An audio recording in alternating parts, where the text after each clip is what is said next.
Welcome to smart skill of SolidWorks tutorial. আজকের টিউটোরিয়ালে আমরা দেখব সলিডওয়ার্কসের স্কেচ কমান্ডের move, copy, rotate and scale entities. শুরুতে আমি ফ্রন্ট প্লেনে একটি স্কেচ নিয়ে নিচ্ছি।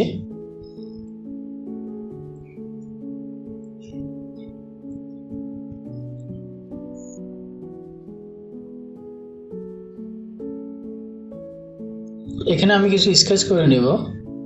সাপোজ একটি সার্কেল স্কেচ করলাম, আরো একটি সার্কেল স্কেচ করে নেব।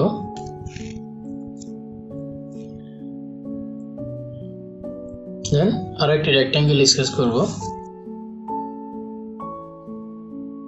এটি করব সেন্টার রেক্ট্যাঙ্গেল।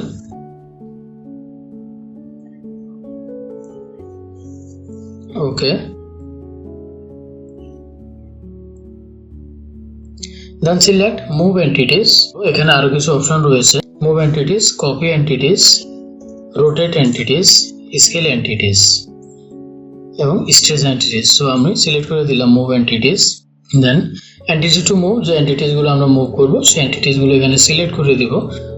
সার্কেলটি সিলেক্ট করলাম এবং এই রেক্ট্যাঙ্গেলটি সম্পূর্ণ সিলেক্ট করে দিলাম। দেন ফ্রম টু, অর্থাৎ যে পয়েন্ট থেকে যে পয়েন্টে আমরা মুভ করব, স্টার্ট পয়েন্ট যে পয়েন্ট থেকে আমরা মুভ করা শুরু করব, সাপোজ সেন্টার পয়েন্ট থেকে মুভ করা শুরু করলাম। ওকে, দেন এটাকে টান দিয়ে যে পয়েন্টে রাখবো সেই পয়েন্টে নিয়ে আসলাম।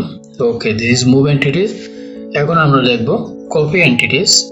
এখানে এন্টিটিস টু কপি, যে এন্টিটিস গুলো কপি করব ওই এন্টিটিস গুলো আমরা সিলেক্ট করে দিব। দেন ফ্রম টু, অর্থাৎ যেখান থেকে যেখানে কপি করব, স্টার্ট পয়েন্ট যে পয়েন্ট থেকে আমরা কপি করা শুরু করব।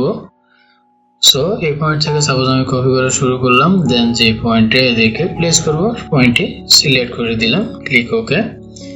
দেন আমরা দেখব রোটেট এন্টিটিস। ওকে, এন্টিটিস রোটেট, অর্থাৎ যে এন্টিটিস রোটেট করব সেই এন্টিটিসটি সিলেক্ট করলাম।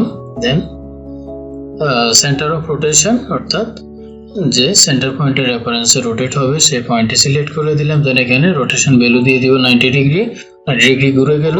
দেন ওকে। এরপর আমরা দেখব স্কেল এন্টিটিস। যে এন্টিটিসটি আমরা স্কেল করব আমরা এন্টিটিসটি সিলেক্ট করে দিচ্ছি। ওকে, দেন স্কেল অ্যাবাউট, অর্থাৎ কোন রেফারেন্সে কোন পয়েন্টের রেফারেন্সে স্কেল করব, সাপোজ সেন্টার পয়েন্ট সিলেক্ট করে দিলাম। দেন স্কেল ভ্যালু দিয়ে দিব আমরা এখানে। স্কেল ভ্যালু দিয়ে, যদি কপি সিলেক্ট করা থাকে তাহলে মূল এন্টিটিসটিও থাকবে স্কেল এন্টিটিসের সাথে, সিলেক্ট করা না থাকলে শুধু স্কেল এন্টিটিসই থাকবে। So thank you for watching this video.